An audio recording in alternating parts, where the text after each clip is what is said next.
আসসালামু আলাইকুম। স্বাগতম আমাদের ফার্ম বাংলা চ্যানেলে। আজ আমরা কথা বলবো নতুন জন্ম নেওয়া মুরগির বাচ্চাদের যত্ন ও লালন পালন নিয়ে। যদি আপনি নতুন বাচ্চা পালনের পরিকল্পনা করেন তাহলে এই ভিডিওটি আপনার জন্য। বাচ্চা আসার পরপরই করণীয়। নতুন মুরগির বাচ্চা জন্ম নেওয়ার পর প্রথম 2-4 ঘন্টা খুবই গুরুত্বপূর্ণ। এ সময় তাদের জন্য উষ্ণ পরিবেশ তৈরি করতে হবে। 35 থেকে 37 ডিগ্রি সেলসিয়াস তাপমাত্রা বজায় রাখা দরকার। বাচ্চাদের জন্য পরিষ্কার ও নরম বিছানা তৈরি করুন, যেমন কাঠের গুঁড়ো বা শুকনো খড়। এতে তারা আরামে থাকতে পারবে। খাবার ও পানি দেওয়া। নতুন বাচ্চাদের জন্য বিশেষ খাবার প্রয়োজন। প্রথম 7 দিন উচ্চ প্রোটিন সমৃদ্ধ স্টার্টার ফিড দিতে হবে। এছাড়া বিশুদ্ধ ও গরম পানি দিতে হবে যাতে তারা সহজে খেতে পারে।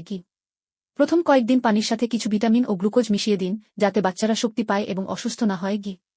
বাচ্চাদের স্বাস্থ্য ও রোগ প্রতিরোধ। নতুন বাচ্চাদের স্বাস্থ্য খুবই সংবেদনশীল। তাই সবসময় খেয়াল রাখুন তারা স্বাভাবিকভাবে হাঁটছে ও খাবার খাচ্ছে কিনা। বাচ্চাদের পরিবেশ পরিষ্কার রাখা খুব জরুরি। নোংরা পরিবেশ হলে তারা সহজেই রোগে আক্রান্ত হতে পারে। তাই প্রতিদিন খাঁচা বা ঘর পরিষ্কার করুন। প্রথম 5 থেকে 7 দিনের মধ্যে ভ্যাকসিন দিয়ে দিন যাতে তারা মারাত্মক রোগ থেকে নিরাপদ থাকে।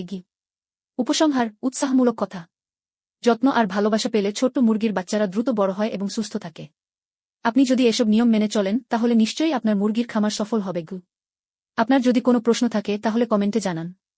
ভিডিওটি ভালো লাগলে লাইক দিন এবং আমাদের চ্যানেল সাবস্ক্রাইব করুন। ফার্ম বাংলার সাথে থাকুন, সুস্থ থাকুন, ভালো থাকুন।